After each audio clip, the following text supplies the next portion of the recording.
So here we'll start with order. So this comes under taxon. We were studying about taxonomic hierarchy. We have species, then genus, then family, then order, then class, then phylum division, and then kingdom. So now fourth part we'll discuss from here. Fourth is order. So order now, since these all are flesh eating animals, all from the start from, if we see the examples in family, we have taken lion, tiger, leopard, cats. So here species, they are based on similar characters. So order under the higher taxonomic categories, they identify based on the aggregates of characters. So the similar characters are less in number. Since we'll move upwards, the similarity will decrease. So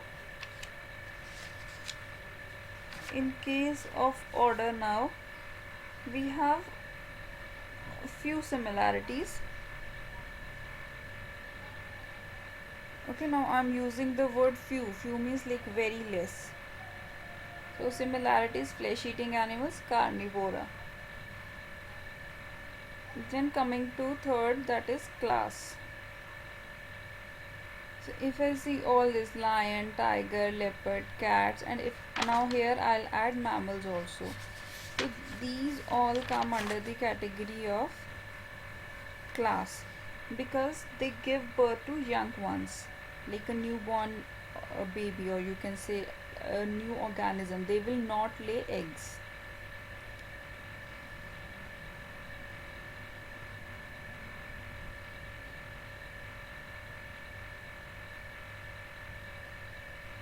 So here class is mammalia. Now if I see the order primata, here I have, if in primata we have monkey, gorilla, gibbon. Order primata, it consists of monkey, gorilla and gibbon. Then next the second point is then phylum or division. Phylum is in case of animals and division is in case of plants. So here they share a common feature, that is notochord. Notochord means presence of vertebrae. Vertebrae is basically backbone. So and then they have second common feature, that is dorsal hollow neural system. Dorsal means the upside part. Let's say if you see the example of a hand, one is inner side, the upward part is dorsal, or you can say the opposite part. Neural system, that is nervous system. So all these mammals, lion, tiger, elephants. Now here I'll also include fish, frog and snake because they have a notochord. They have dorsal hollow neural system. I'm including these also because they share the common features.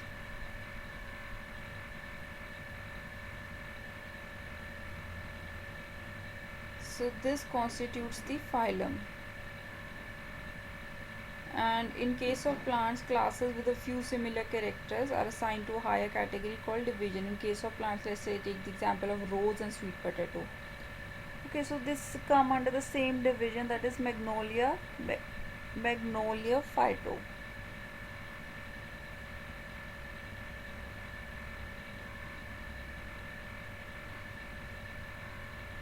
Because they both are flowering plants. Then coming to highest category, that is kingdom. We have only two kingdoms, Animalia and Plantae. But there we have number of different species. So all animals belonging to various phyla, they are assigned to the highest degree called kingdom. Animalia in the classification system of animals, and Plantae in case of plants. Okay, so the taxonomic category that is shown from species, that is from ascending order.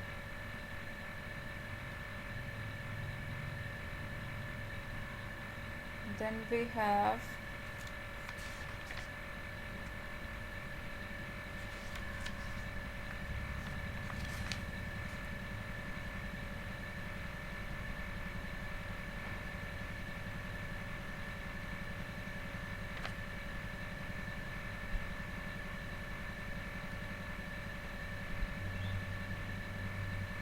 Then here's a question.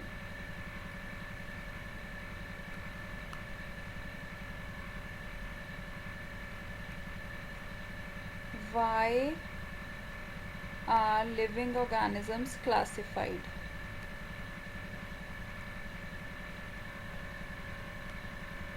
For example, let's say if you shift in a new house, you will take all your, just for example, you'll take uh,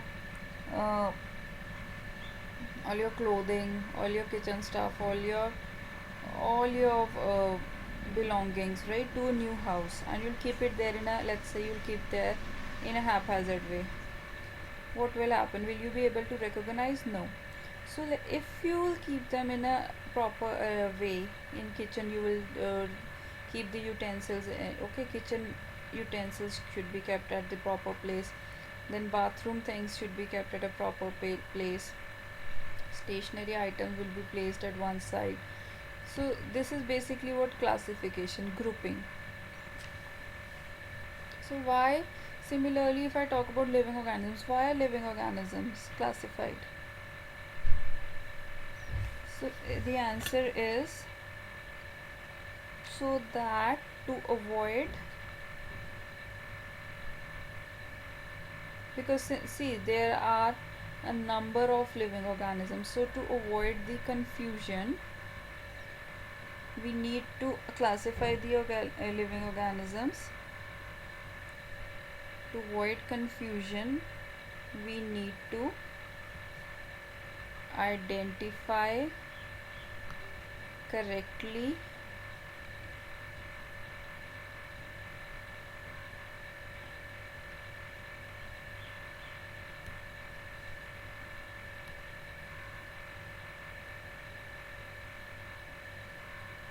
okay. Then comes second question.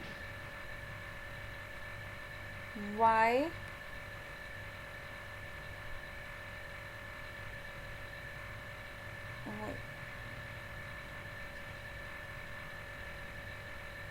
why is classification system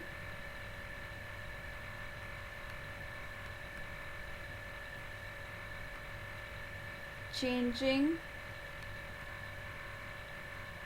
every now and then?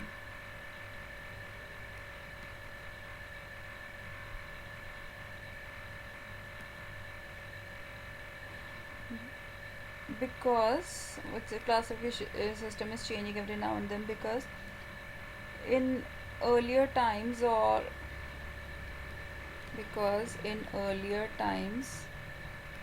you can say initial system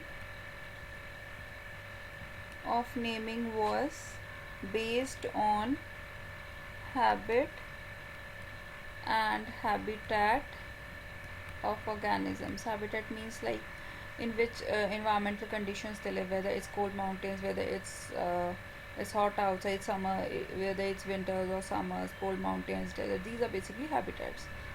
Because in earlier times the initial system of naming was based on habits and habitats of organisms, but in modern times the naming system is based on morphology, like anatomy and morphology, how it looks like, the physical appearance, embryology,